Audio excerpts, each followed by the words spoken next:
Hello everyone, it's Attacker72 here, and for today. So, the Sonic films is considered to be one of the best video game adaptations out there, and really, it's up there to things such as the Five Nights at Freddy's movie, the Mario movie, and occasionally Detective Pikachu and a few others, but no doubt Sonic has been getting a lot of great praise throughout the years from both critics and fans alike. And it's kind of really surreal to see fans and critics liking the franchise, given that it wasn't really the case in the 2010s. Like, looking back, Sonic Forces was out for like a couple years, and this game wasn't exactly praised or liked by both fans and critics. The game had so much missed opportunities to be good, with the story having not been as impactful. The writing was terrible. The bosses and levels were so short and disappointing. I mean, I could go on with Forces, and I've already talked about this a few times, and really, Forces wasn't exactly great. It doesn't help from the fact that it was coming off from Sonic Boom, which lasted for about a few years, and Sonic Lost World, which came a few years before Sonic Boom, so there was a lot going on. And really, Sonic as general wasn't exactly having a great time in the 2010s. Sure, he was popular and was still beloved by the fans, but his games just really wasn't the same as it was in the 2000s and even the 90s. Sonic just really had a hard time, and no, I will not be quoting that whole rough transition into 3D. That line is so overused at this point. He just never had it rough. He just kind of had a time where the mismanagement and the games just did not have much to go with. And we thought that it couldn't get worse for Sonic until April 2019, where we got to see the very first Sonic trailer, and I don't think I need to say that this was a terrible trailer, that nobody liked the design at all, as it already was coming off from a very bad reputation when in the gaming community. Now, thankfully, we did get a redesign at around November 2019 as well, and it delayed the film too, so it's a good thing. But I've been seeing a lot of fans nowadays, and especially when the film was releasing, that this was likely a publicity stunt. When no, that's not actually a publicity stunt, because they actually had toys and merchandise along with posters that features the old design. So no, Sega and Paramount did not basically do this as a publicity stunt. I think it's the fact that Paramount was actually insane for even thinking of this design to begin with, and I have no idea why that's the case as well. So yeah, the Sonic film was definitely going through a rough time, but hey, the first film came out and it was definitely great. It had some flaws and so on and so forth, but it was alright overall, an okay film. However, after the first film came out, something changed with the franchise, because this was the first ever win that Sonic has gotten since 2017 Sonic Mania, and if you want to go farther back, Sonic Generations in 2011, which is crazy to think that he had such a long reputation of having games that are just not exactly great, or other types of media that just wasn't good in general. So seeing Sonic have the Sonic film kind of impacted the franchise feels like something changed. I mean, you got things like Sonic Frontiers that released in 2020, and the Year of Shadow in 2024, and so on and so forth. Sonic has gotten so many wins every year since 2020, except Sonic Colors Ultimate. I have no idea what they were doing in this one. So in this video, I want to be going through a bit of a retrospective of all three Sonic films, and Knuckles as well. I can't forget Knuckles. And so I hope you guys enjoy this, and this is going to be a pretty long video. I just had to let you know that, and I gotta say, this is going to be quite a lot to say when it comes to the Sonic franchise in general. So I hope you all enjoy this. And so with that, let's get started with this long retrospective of all three Sonic films and Knuckles. Now to start things off, let's go with the very first Sonic film, and in hindsight, looking back, let's be honest, the first Sonic the Hedgehog film is just okay. It's not a bad film by any means, but it's not really a good film at the same time, and honestly, that's okay. And if anything, if you're all expecting like this film to have like, I don't know, Zavog to pop out of the screen and then beat you up, then you're pretty much setting yourself up for disappointment. The Sonic the Hedgehog film is mostly called Sonic because, you know, Sonic is in this one, obviously, and then you got some guy who's pretty much playing Dr. Robotnik. But overall, the first film is definitely interesting. Now, here's the thing regarding about the first Sonic film entirely. You see, transitioning a animated character into live action has always been really interesting, but it's definitely overstayed its welcome in the 2010s. But really, especially towards Sonic, when you're trying to when you're trying to basically adapt an animated character into live action, there's going to be some that are pretty iffy about it.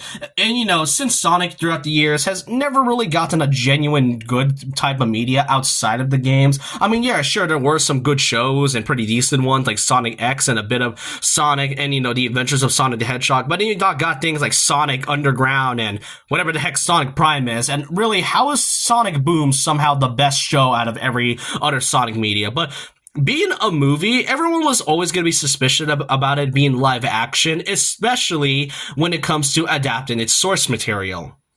Like, when it comes to the Sonic movie, a lot of people tend to compare the first Sonic film to the very first Mario movie. Yes, a sequel is coming in 2027, I think. No, 2026. And really, there's been quite a bit of debate between both Sonic and Mario entirely. And to be honest, as someone who really likes the Mario movie in 2023, and someone who honestly finds Sonic 1 to be fine, I do think the Mario movie could have honestly been better if it was, kind of correlated into an actual plot. Yeah, sure, Mario movie is cool and has a lot of good visuals, but it's mostly just references, and the plot could have just been better. You could have a simple plot and still be good at the same time. And I feel like Sonic could have likely had that, especially if they wanted to adapt some parts of those games of the game's source material.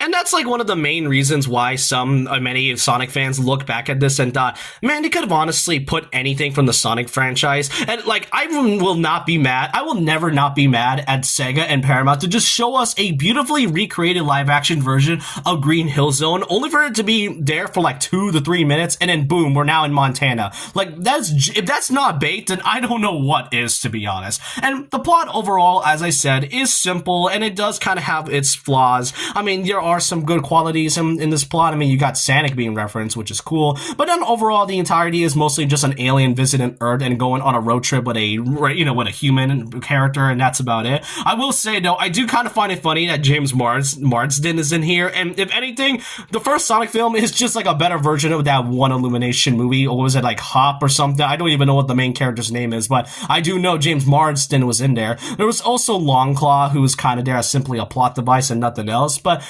is it being a simple film but with flaws really a bad thing for the first film? No, not really, because if I'm going to be honest, the Sonic films entirely isn't trying to take anything from the original source material. Do I want them to take things from the source material from the games? Absolutely. Like I said, I'm a little frustrated that they only showed us a few minutes of Green Hill Zone and then never seen again, but I've come to terms that it's not going to fully adapt anything from the games and is mostly taking a lot of inspiration from it. Now, another notable thing regarding about the Sonic films are the characters, notably our main one, Sonic the Hedgehog.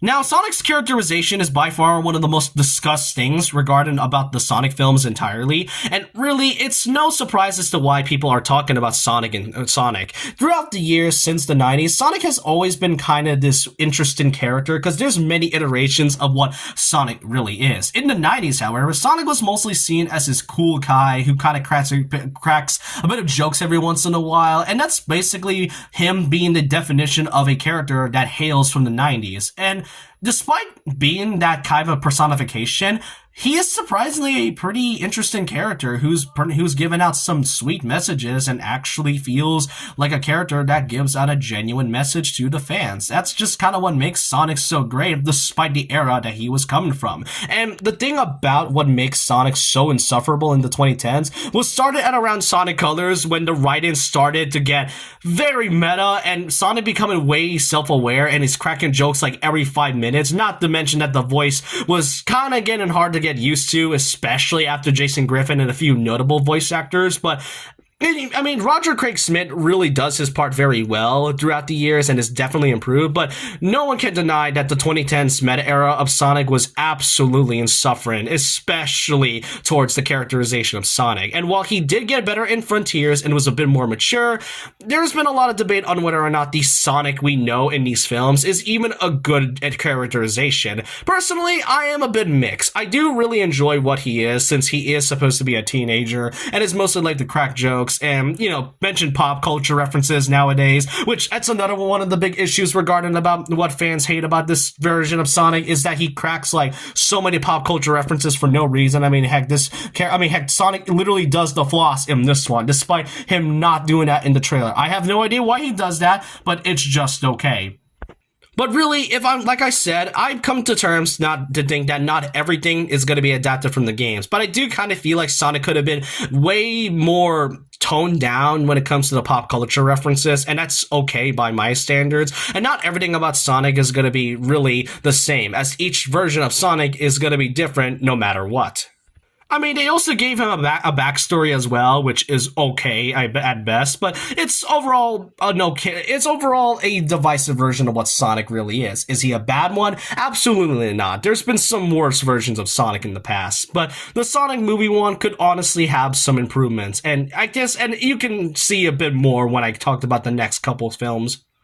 And then there's Jim Carrey, who is playing the one and only Dr. Robotnik, or Dr. Eggman, who cares, really. And I gotta say, Jim Carrey as Eggman is one of the most interesting and, yes, absolutely mixed casting choice of all time. Probably the best mixed cast choice in, ever or something. I'm probably been exaggerating, but seeing Jim Carrey playing a villain from the Sonic series is so weird to me. Now, the thing about Jim Carrey is that he is an actor full of comedy. Almost a lot of his films is mostly filled with comedic genres, and that's kind of what fit in about Eggman. Though I do want to say it's really different to see this version of Eggman compared to the other versions of Eggman. Usually, while Eggman is shown to be a goofy character who mostly wants to build a theme park, there are moments in the series, in the Sonic franchise, where Eggman tends to lock in and is serious almost the entire time. Sonic Adventure 2 is a pretty good example of that, as Eggman barely has time to crack any jokes and is mostly serious the entire story. Plus, have you all seen Eggman in the comics? He's a bit mix of both goofy and medicine at the same time. Like, one moment you got Eggman talking about his dream of theme parks to Dr. Starlight, to basically pummeling him by basically, committing a Hulk smash, and that's about it. Really, Eggman can be a mix of both, and seeing this version of, Eggman is really a bit of a departure of the character. That could basically be the same thing said to Sonic, but there's a lot to say about it. Does that mean that he's bad? No, absolutely not. I do enjoy Jim Carrey's performance as Eggman, and you can tell that he's gotten better over time and is really enjoying playing as the character. There's also Agent Stone, who I honestly think is one of the best Sonic additions in the entire franchise. I do hope they bring him in the games, and I just really enjoy that. Now, as I said from the start, is Sonic 1 really a bad film? Absolutely not. It could have been better. It could have been, somewhat different if they decided to put some stuff from the source material. The writing is pretty okay, and I do think Sonic's and Eggman's characterization is really good. And when this film ended, and I'm like, okay, maybe that wasn't a disaster. I am glad that it got to where it is. That's when this post-credits scene happened, where they showed off Tails.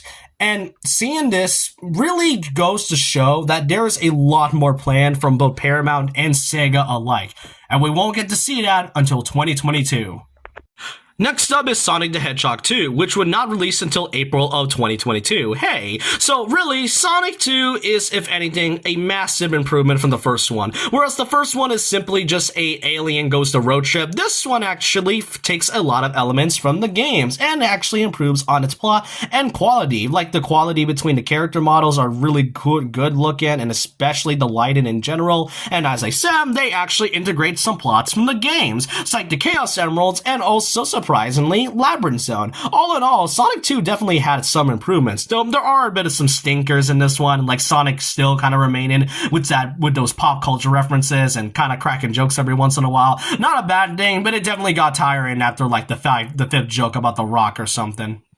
But one thing that also bothers me a little is the movie's lighting. Like, I have no idea why, but it feels oddly gray and bright. And it's kind of weird compared to the first film, where it feels more vibrant and colorful, despite mostly being in, like, regular locations. In this one, while they do have some good-looking shots, like the Labyrinth Zone and the Snow Hill area, the thing that bothers me has got to be the lighting, because there's just no way it should be that gray, or, like, grayish looking. And I get it, it's likely because of the pandemic mostly affecting the production and all, but really, I feel like they could have fixed the lighting in any case. Now, first of all, aside from the plot being a massive improvement, let's actually talk about the characters, what we have here. We got ourselves a few new additions, notably Tails, who, honestly, I feel like was a little bit misguided in this film. Now, here's the thing, Tails is definitely one of the most favorable Sonic characters and all, and I do enjoy his appearance in this one. However, his characterization in this first appearance was kind of off looking back. Like, in his first appearance, all he mostly did was fanboy towards Sonic and saying that he really, likes Sonic a lot. Like, I know in the games, Tails has always looked up to Sonic. That's pretty much part of his core character, and in Sonic Adventure 2, he wanted to pretty much be on his own and be like a hero just like Sonic. In Sonic 2's films, however, Tails just feels so much like a fanboy, like a very obsessive fanboy, to the point where he mostly glazes Sonic the entire film. I have no idea where this characterization of Tails comes from, and I feel like I said, he was really misguided because the film and the posters make it feel like he was going to be a major role, where he kind of feels sidelined the entire time because of another certain character that stars in his film. But really, I feel like one of the only good qualities I could say about Tails is that the model looks great. I really like how they improved from his first model in the last film, and I do like how Tails is voiced by the game's voice actor, being Colin O'Shaughnessy. And it's kind of rare to have movie adaptation of games nowadays to be voiced by their original voice actor, so it's really refreshing to hear Tails being voiced by the actual game's actress, who has been voicing the character since 2014.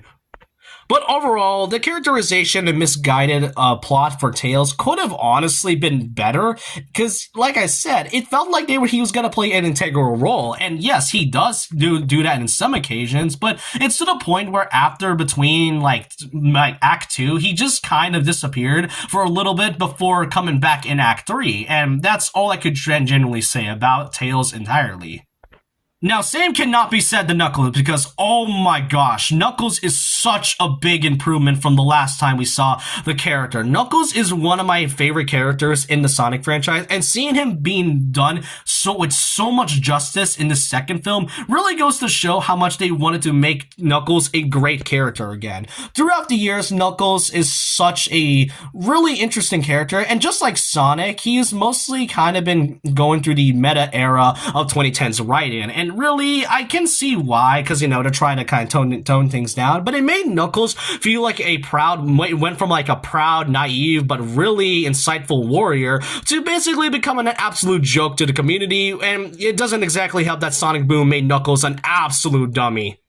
I mean, in Generations, he was straight up pushed by Amy into a tree, and while it was removed in Shadow Generations, it can't really be helped from the fact that Knuckles got pushed by a literal fangirl. And then there's his role in Sonic Forces, where while he wasn't exactly that dumb like in Sonic Boom or in any other type of Sonic media after the 2010s, he was still made a lot of bad decisions that were so utterly stupid that he just makes it so hard to watch as Knuckles being the genuine commander of the team. But Knuckles in this film is by far the best I've ever seen of the character. I mean, while we didn't really get to hear the other old actors like, Dan Green, just like Tails did, at least he is voiced by one of my favorite actors, Idris Elba, who honestly, I really enjoyed Idris a lot as Knuckles, and every time I hear Knuckles talk nowadays, I mostly think of Idris Elba. I mean, in Sonic 3, he literally shows up in the recording booth with Knuckles glove. If that doesn't tell you how much he likes Knuckles, then I don't know what is.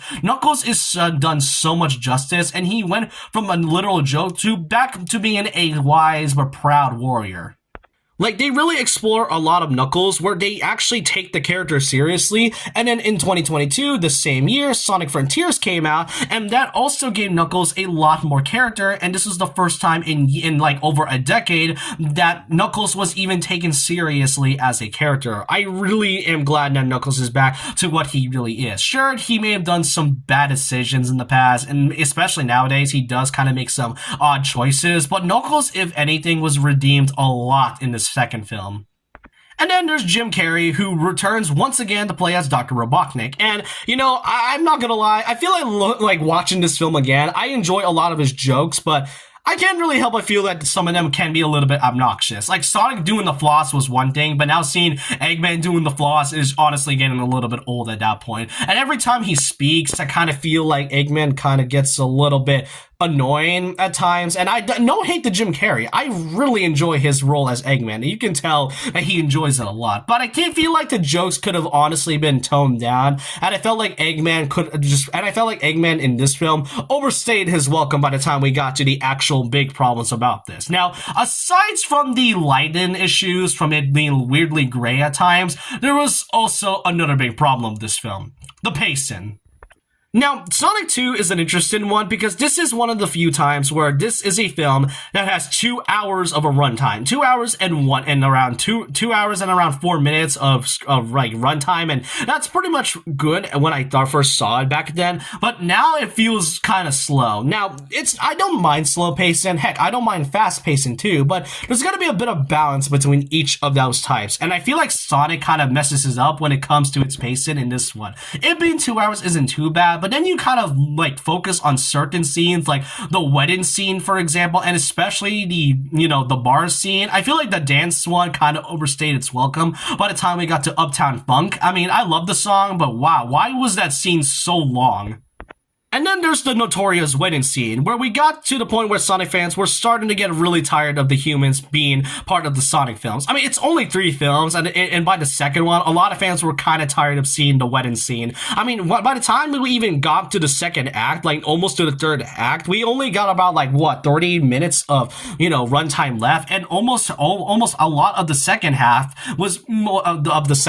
act was focusing on the wedding part. And I mean, at first I wasn't too bothered by it, and then basically rewatching it, I was like, is this scene still going? I mean, sure, there were some funny moments, like the priest having a gun inside the book. I mean, that's kind of funny, and you got that small sweet moment between Maddie's sister and then the gun named guy, I forgot his name, like Randall or something. I do like how Gun was also integrated into this one, pretty much setting up this next film, but yeah, the wedding scene and the pacing could have genuinely been toned down or even cut down a little.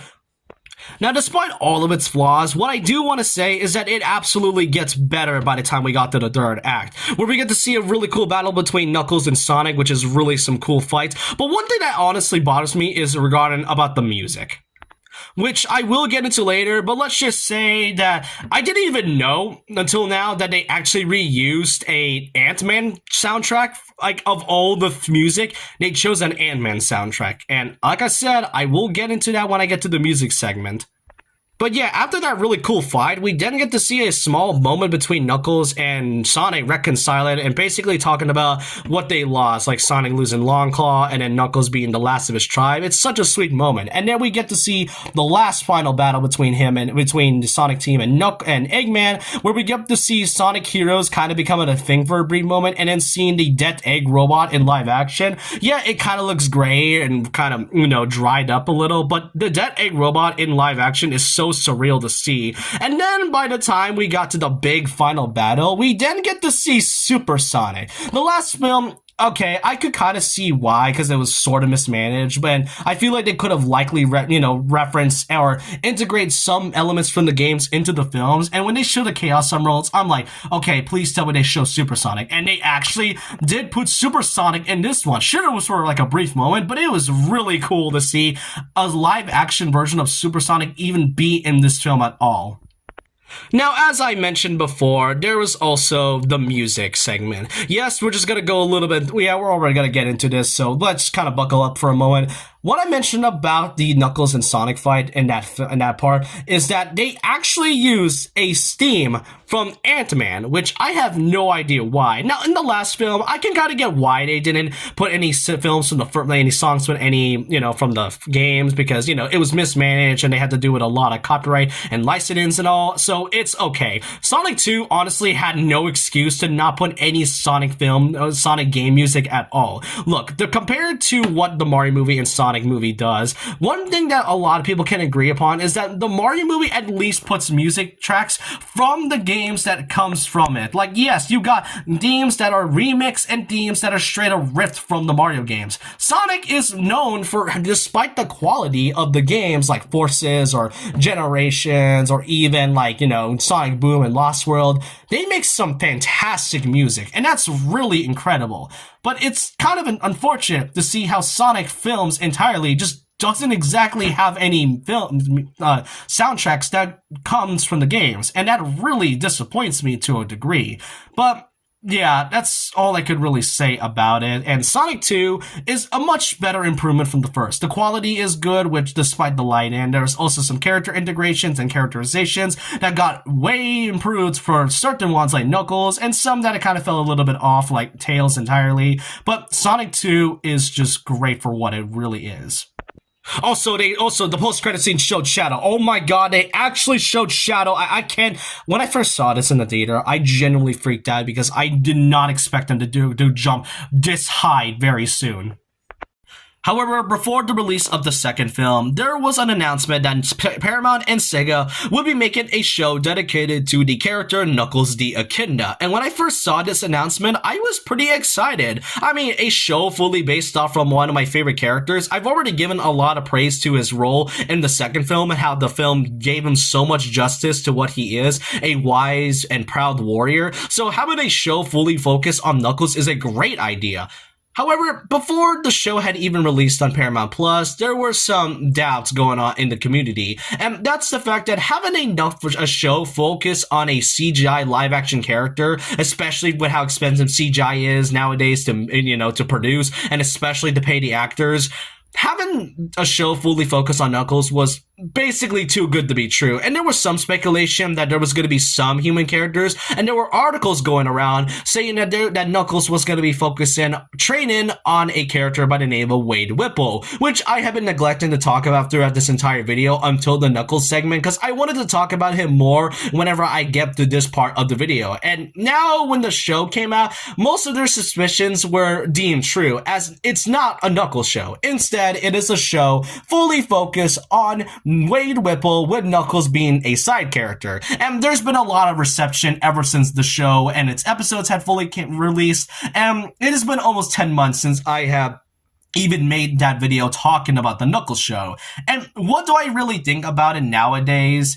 Honestly, I feel like it really has some great qualities and moments that I think it being its own independent thing is honestly not too bad. Now, as I said, Wade Whipple is a character that I have been neglecting to talk about until this very moment. And that's because, in a way, I would like to describe him as like a Kronk character. Kronk in Emperor's New Groove is a side comedic character. He's mostly there for the funny jokes and all that, and that's kind of what Wade is. But when Kronk got his own sequel series focus it as him being the main character, it didn't kind of feel right, because there are some moments where the comedic side character to be exact, doesn't exactly fit as the main role. That's kind of how I describe Wade, but I really do enjoy Wade over time. Sure, the jokes in the second film kind of felt annoying, especially with the pop culture references. Sure, we already got Sonic, so why do we need a second character focused on pop culture references? But really, Wade's character arc was surprisingly well done, and it can be comedic at times. I can't really say the same about the other human characters.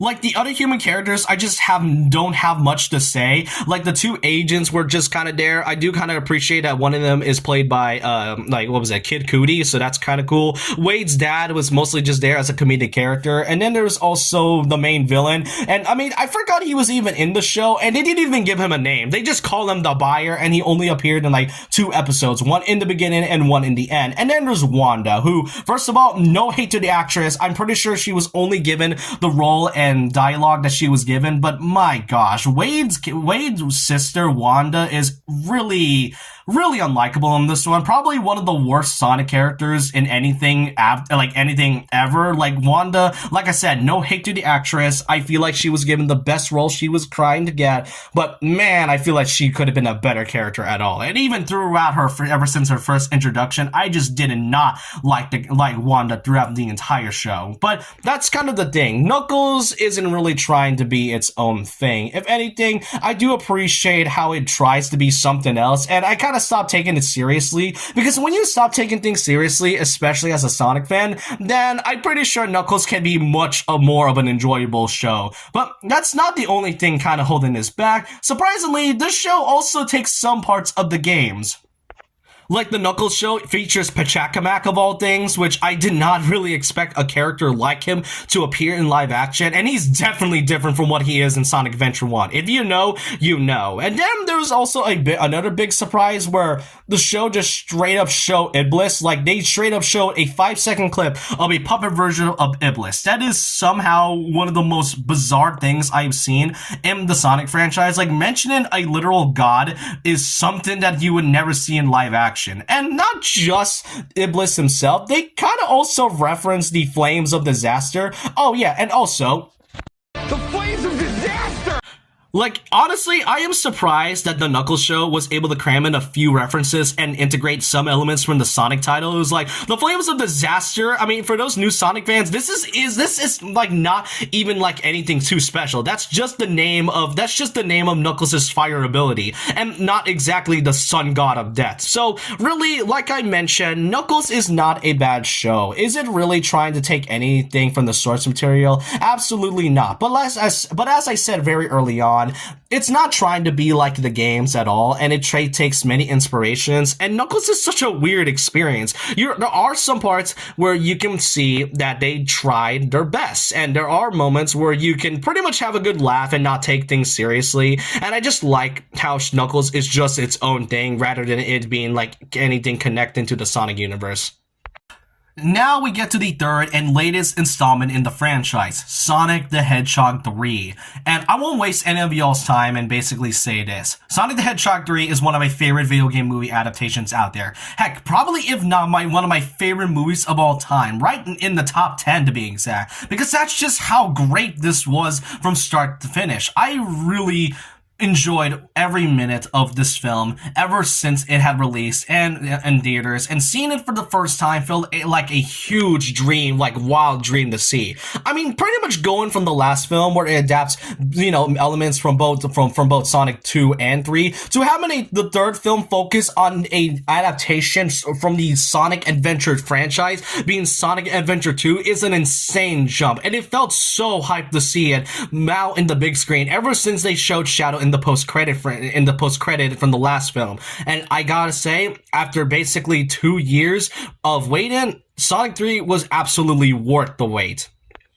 First off, I gotta say, the quality and the cinematography has fully improved over time and is way more good to look at than in the last film, where in the second one it felt kind of gray in almost a lot of moments, making it feel kind of bright at times, to having the third film feel more vibrant and colorful. Some of these shots here are so well done that it kind of meshes in with the live action standpoint of the franchise, and I really enjoyed so many shots. Like the Tokyo scene is so good just because of how vibrant and colorful they are, as well as the character models. They look so much better than what they were in the last film. And then we get to the main star of the entire film, Shadow the Hedgehog. And oh my god, just like Knuckles, he was done so perfectly. Like, he's perfect. He is genuinely perfect in this film. I cannot fathom how much they did Shadow so much justice. For so long, Shadow was mostly seen as the poster boy for edgy tryhard characters. And while it's kind of been the case still nowadays, back then it was way more frequent when it comes to Shadow. And it basically took over a decade for people to realize that Shadow was actually cool. To think that Shadow is not just an edgy character, but a more interesting and complex character, to have more of an emotion and feel more like a character rather than him just being a one-dimensional stereotype or anything else. Shadow feels way more than what he is, and that's what I enjoy about the character's inclusion in this one. I mean, the action sequences are so great. I mean, you got Shadow doing the Akira slide on his bike and then getting himself launched off in the air, and then proceeds to punch Sonic in the face and defeating him in the process. If that doesn't tell you how badass Shadow is, I cannot tell you what. And I mean, come on, it cannot get any more anime than what I just described. And all of this is all provided with the voice of Keanu Reeves, one of my other favorite voice actors in the industry. And Keanu Reeves, I will say, does a fantastic job voicing the character. He doesn't sound too gruff and dark and doesn't sound too overly edgy, but I really like how they managed to make Shadow's character feel like what he is in the games. Another thing to mention is that I really like how Keanu basically do a bunch of research of what Shadow's character is before going into the audition, and I think they chose the perfect one. After all, they did foreshadow him in the first film. However, I can't really not admit that there were some parts of Keanu's lines where I kind of felt that the voice of Shadow in some occasions are weird or in some occasions bad in a way. Like before the release of the third film, we also got the Shadow Generations DLC, which features a level focusing on the Sonic movie, and not only has Shadow being voiced by Keanu Reeves, but also a skin that is based off in the movie. Though when he was voiced by Keanu Reeves, which I cannot believe they even have the ability to put Keanu Reeves in an official Sonic game. In some moments in the level, he sounds weird, and I don't know why. Maybe it's because he isn't used to voicing an animated character, and he's mostly kind of been used to things like John Wick and a few other films, but there were some moments where I feel like Shadow's voice lines, even from Keanu, kind of sounds off in some parts. But overall, Shadow was done a lot of more justice than really Knuckles, if I'm gonna be honest. And one of the major things that I was a little worried about when adapting a film that was inspired by Sonic Adventure 2 was the backstory of Shadow. I mean, we all know this by now. Maria gets shot, and Shadows pretty much was pre-programmed by Gerald in order to enact revenge on the world. And really, that's kind of what I was worried about. I mean, the film really didn't, I mean, come on. I knew they didn't really have the guts to, like, show an actual scene where Maria gets shot by a gun soldier. I feel like they could have done this very, very well. But I feel like the way they could have executed this was something that was worrying to me. And then when I saw the film, wow, I gotta say, if I'm gonna be honest, this was way better. This was a way better backstory for Shadow than it was in the games. Yeah, I know this might sound like a hot take, but if I'm gonna be honest, just kind of like Longclaw, Maria's death kind of felt more like a plot device to Shadow. Yes, it is tragic, and we know how tragic it is to Shadow, but we didn't really get to see much of a bond between both him and Maria before the tragedy had happened. In this film, they fully focus on that for a few minutes, and it really shows how much they care about the character. And I gotta say, they really nailed Maria's, innocence and childlike nature, and pretty much having a sort of sibling relationship with Shadow, making it such a great moment and making her death way more tragic than what it is.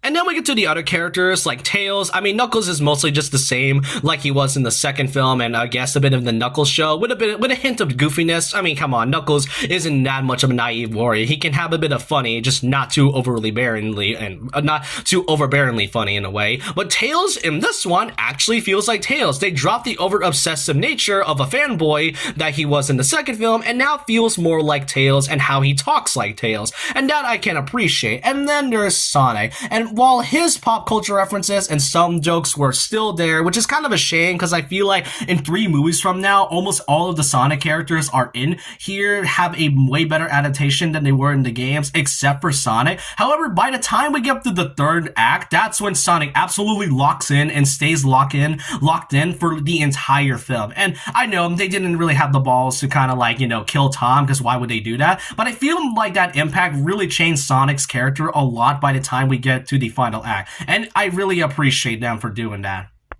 And then we got ourselves the return of Dr. Robotnik, who's now also played once more by Jim Carrey. And I gotta say, unlike in the last film, what I kind of feel like some of his jokes were a bit annoying at times, this one is where Jim Carrey is at his best. By far, one of my favorite things about Jim Carrey is just the development of the character. We get to see Eggman now bond more with a family member who he thought was dead, and not just Jim Carrey also playing Dr. Robotnik, but also Gerald. as well, which I will get into later on. So what I like to say is that Eggman also has a complete arc in this third film. Granted, it's unknown whether or not he's coming back. I mean, he is open to return in the fourth film and all, but one thing I kind of also want to say that I do apologize for not mentioning Agent Stone as much, but I do really like how Eggman comes to terms saying that Agent Stone is not only just an assistant but a friend to him after he sacrifices himself. That just makes it a little bit bittersweet in a way.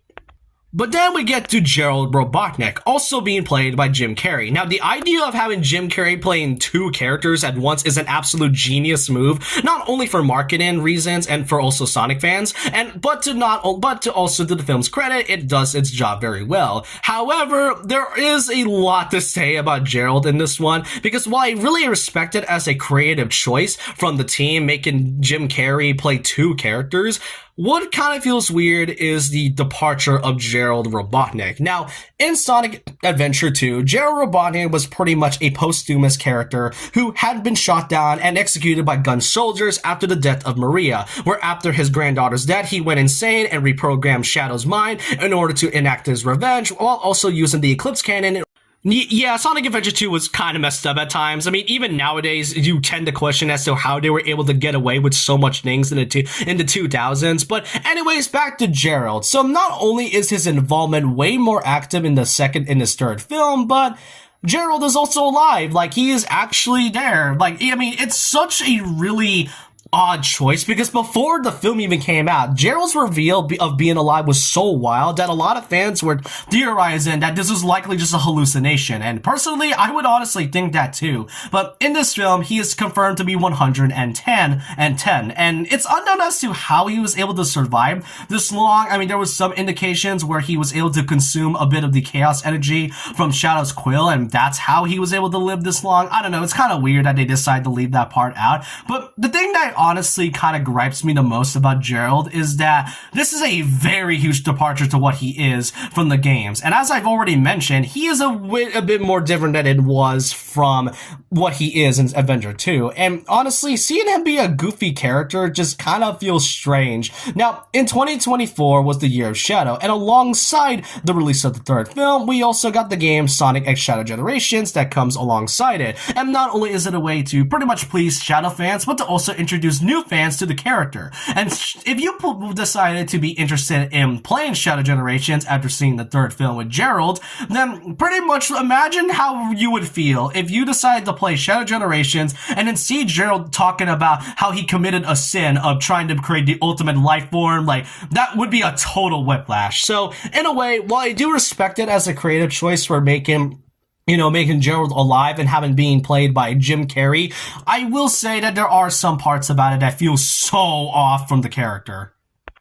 Now, next up, I gotta say, the music is an absolute improvement. Sure, they didn't really put many fan-favorite Sonic songs, but they absolutely did put a few that are pretty recognizable. You got the Green Hill Zone, or more so the Clear Axe Zone own music theme. You got the Eggman theme from Sonic 06, and they did kind of show bits of Live and Learn. Oh, not Live and Learn, like, City Escape, which I don't know how they were able to do that. Like, yeah, it's a leitmotif, and they did show it for like 2 milliseconds, and that's about it. It was like during the London scene too. I didn't even notice until they showed it off in the credits, and then even then they kind of didn't, do much with it. But then there is Live and Learn. Like, I cannot fathom how much that song hypes me, and honestly, I'm glad that they are starting to understand that video game music in a video game movie actually works, and like it actually works. That's kind of what made the Mario movie great, even despite its very simple plot. And speaking of Live and Learn, peak fiction, literal peak fiction. Like, the whole final act was a whole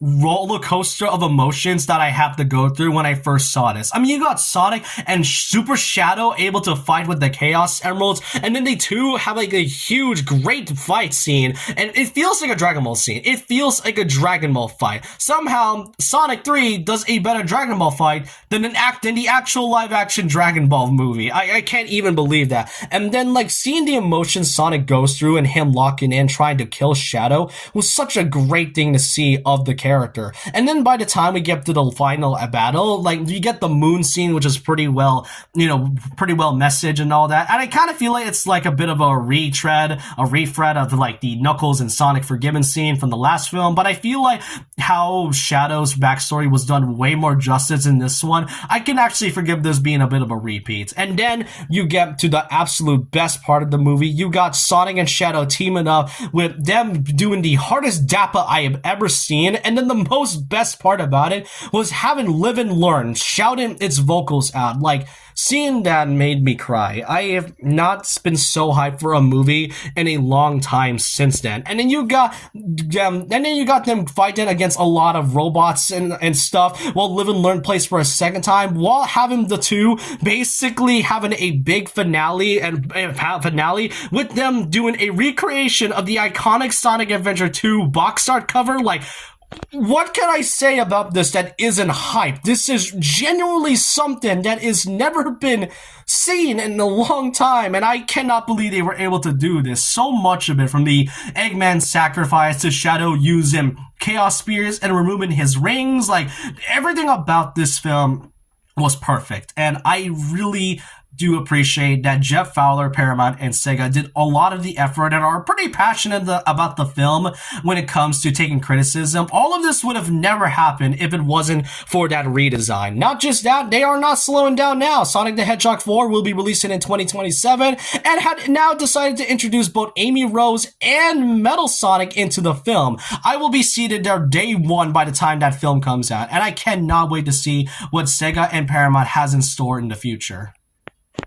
So overall, that's pretty much my retrospective of the films. You can tell that almost all of it, I've been repeating myself and kind of sound like a broken record at that point, but it's kind of goes to show how the films really improved over time and how, in a way, it pretty much saved the franchise. Ever since that first film, Sonic has been getting a lot of bangers over time, except for Sonic Colors Ultimate. And with that, I cannot wait to see what the fourth film comes in the future. 2025 is kind of unknown right now for Sonic, especially 2026, but I really don't know what the future holds up for the franchise, and I do hope you guys enjoyed this very long retrospective video of me talking about Sonic and geeking out on things, but I hope you guys enjoyed this, and so with that, leave a like, comment, subscribe, hit the notification bell for more videos, follow my Twitter, and I'll see you guys next time, and remember this, once a legend, always a legend.